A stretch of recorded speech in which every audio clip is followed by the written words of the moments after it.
Saya mau ikut Yesus. Saya mau ikut Yesus sampai selama-lamanya.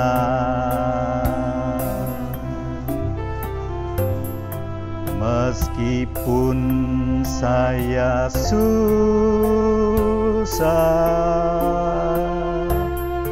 menderita dalam dunia,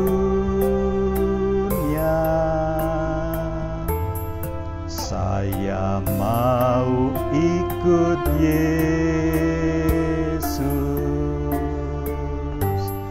sampai selama-lamanya.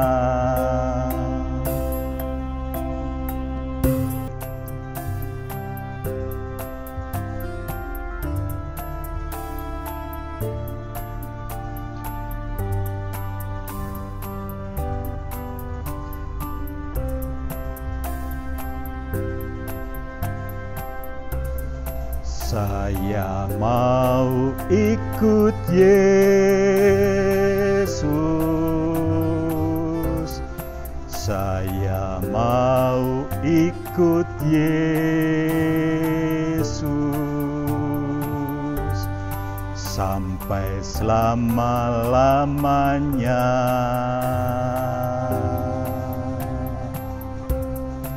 Meskipun saya susah,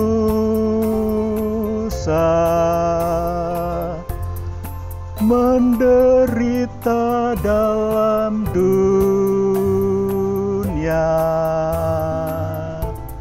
saya mau ikut Yesus sampai selama-lamanya.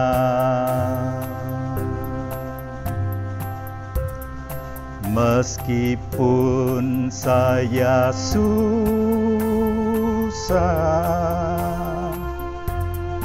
menderita dalam dunia,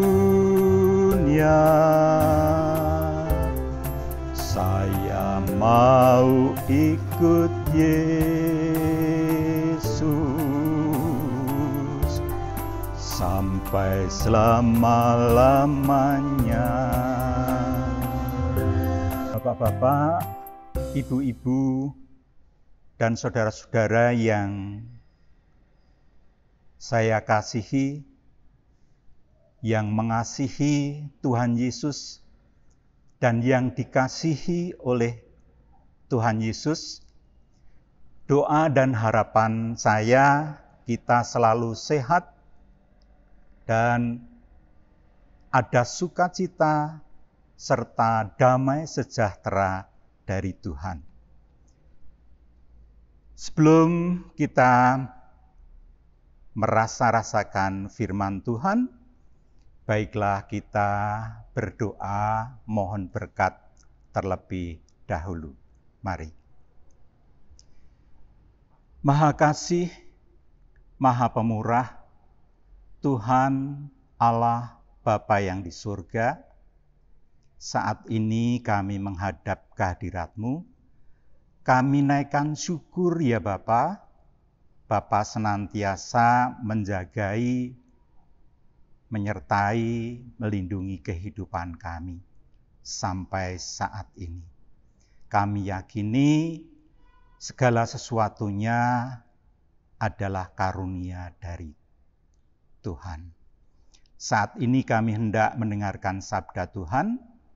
Berkaryalah Roh-Mu yang kudus di dalam hati dan pikiran kami, agar kami dimampukan untuk mengerti apa yang menjadi kehendak Tuhan di dalam kehidupan kami. Di dalam Kristus Yesus, Tuhan dan Juru Selamat kami yang hidup, semua ini kami mohon. Amin.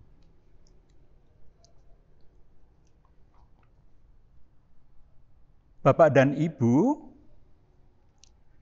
dahulu aku muda, sekarang telah menjadi tua. Kalau Bapak dan Ibu mendengarkan ungkapan ini tentu akan mengiyakan, tentu akan menyetujui. Dahulu kita muda, sekarang sudah tua. Kenyataan hidup seperti apa yang kita temukan? Pasti bermacam-macam kenyataan kehidupan yang telah kita temukan sejak kita muda sampai sekarang sudah tua ini.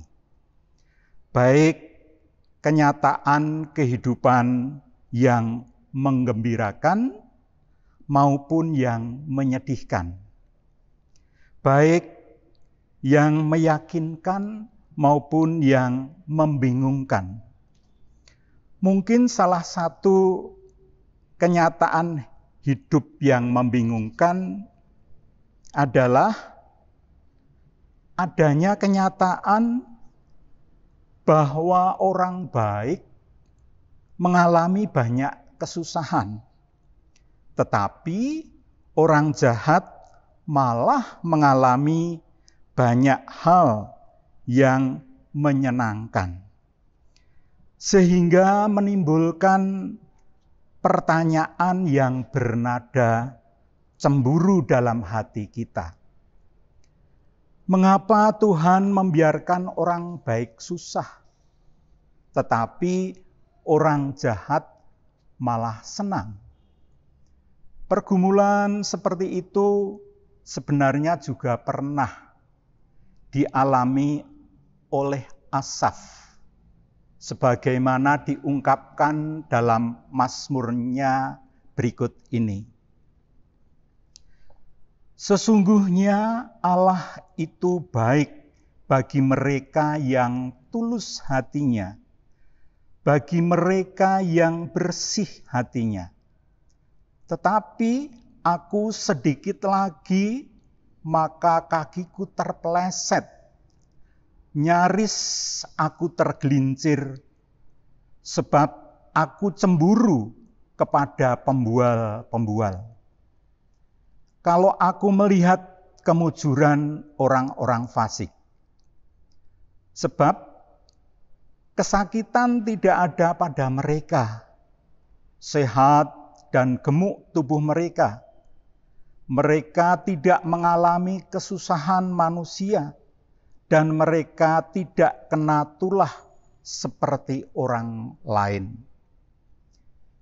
Sia-sia sama sekali aku mempertahankan hati yang bersih dan membasuh tanganku, tanda tak bersalah. Namun sepanjang hari aku kena tulah dan kena hukum setiap pagi.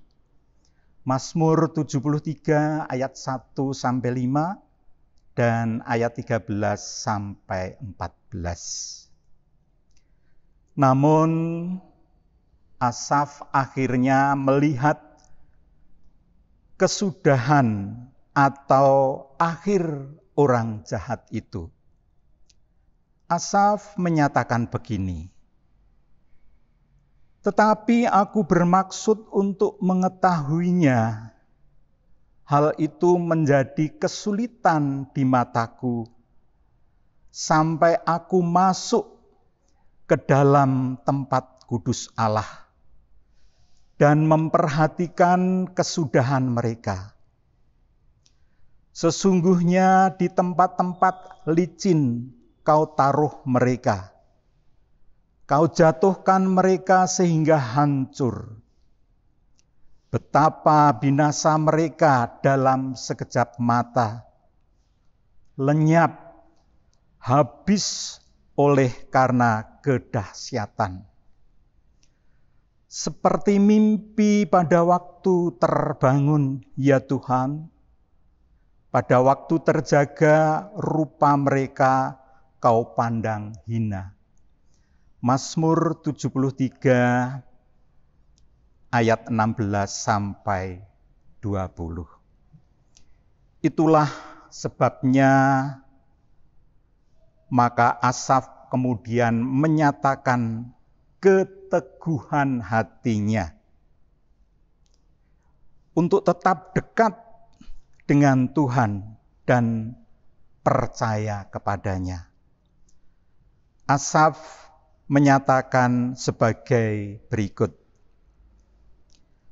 Sekalipun dagingku dan hatiku habis lenyap, gunung batuku dan bagianku tetaplah Allah selama-lamanya. Sebab sesungguhnya siapa yang jauh daripadamu akan binasa. Kau binasakan semua orang yang berzinah dengan meninggalkan engkau. Tetapi aku suka dekat pada Allah. Aku menaruh tempat perlindunganku pada Tuhan Allah, supaya dapat menceritakan segala pekerjaannya. Mazmur 73 ayat 26 sampai 28. Daud di dalam Mazmurnya juga mengingatkan agar kita tidak iri terhadap orang jahat. Daud menyatakan begini, jangan marah karena orang yang berbuat jahat. Jangan iri hati kepada orang yang berbuat curang. Sebab mereka segera lingsut seperti rumput dan layu seperti tumbuh-tumbuhan hijau. Mazmur 37 ayat 1 dan 2. Daud juga memberi kesaksian bahwa sejak dari masa mudanya sampai ia tua, ia tidak pernah melihat orang benar ditinggalkan Tuhan dan anak cucunya meminta-minta roti karena kekurangan. Tetapi malah bisa menjadi berkat. Daud menyatakan demikian. Dahulu aku muda, sekarang telah menjadi tua. Tetapi tidak pernah kulihat orang benar ditinggalkan, atau anak cucunya meminta-minta roti. Tiap hari ia menaruh belas kasihan dan memberi pinjaman, dan anak cucunya menjadi berkat. Mazmur 37 ayat 25 sampai 26. Bagi Daud, masa tua justru menjadi saat yang sangat baik untuk menunjukkan kenyataan kehidupan, bahwa orang yang benar tidak pernah ditinggalkan oleh Tuhan, dan anak cucunya tidak akan meminta-minta roti karena berkekurangan. Tetapi malah bisa menjadi berkat bagi orang lain. Singkatnya, orang yang benar beserta anak cucunya pasti senantiasa berada dalam penyertaan Tuhan dan diberkati olehnya. Kita yang sudah berusia lanjut ini juga perlu menunjukkan kepada generasi muda atau anak cucu kita mengenai kenyataan kehidupan sebagaimana ditunjukkan oleh Daud, bahwa orang yang benar beserta anak cucunya pasti senantiasa berada dalam penyertaan Tuhan dan diberkatinya. Siapa orang yang benar itu? Orang yang atas kemampuannya sendiri dapat hidup tanpa dosa? Bukan itu. Tidak ada orang yang semacam itu. Semua orang pasti berdosa. Lalu siapa yang dimaksud dengan orang benar itu? Orang benar adalah orang yang selalu berusaha meski terkadang gagal, mempersembahkan hidupnya kepada Tuhan sebagai ungkapan syukur karena telah dibenarkan oleh Allah atas tanggungan Tuhan Yesus Kristus yang mati disalibkan tetapi kemudian bangkit.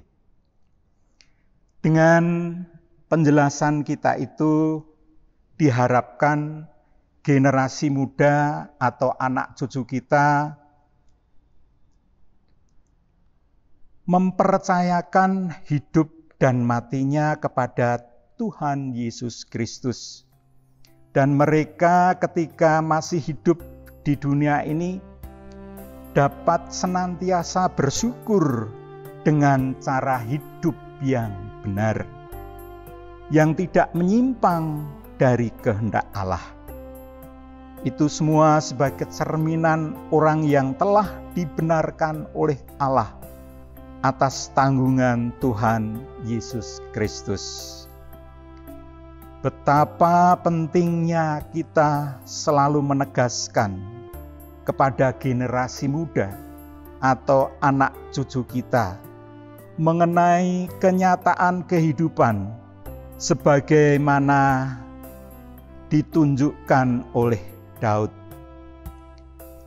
Dahulu aku muda, sekarang telah menjadi tua, tetapi tidak pernah kulihat orang benar ditinggalkan, atau anak cucunya meminta-minta roti.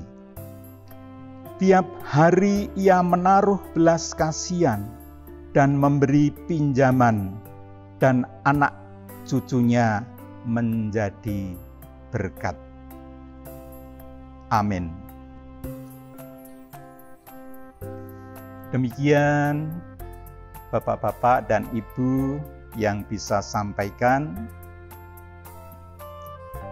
Dan sebelum kita akhiri, marilah kita kembali menghadap Tuhan di dalam doa. Bapa yang Maha Kasih dan Maha Pemurah, kami naikkan syukur atas firman yang telah kami dengar saat ini. Berkati ya Bapa, agar apa yang kami dengar saat ini dapat menjadi dasar di dalam kehidupan kami, baik di dalam kehidupan rumah tangga maupun di dalam gereja. Berkatilah anak-anak kami di dalam pekerjaannya maupun di dalam membangun kehidupan rumah tangganya maupun yang masih dalam belajar. Berkati, berikan kehidupan yang harmonis dengan siapapun, kapanpun, dan dimanapun mereka berada. Apabila terselip dosa dan salah kami, Tuhan berkenan mengampuninya. Hanya di dalam Kristus Yesus Tuhan dan Juru Selamat kami yang hidup, semua ini kami mohon. Amin.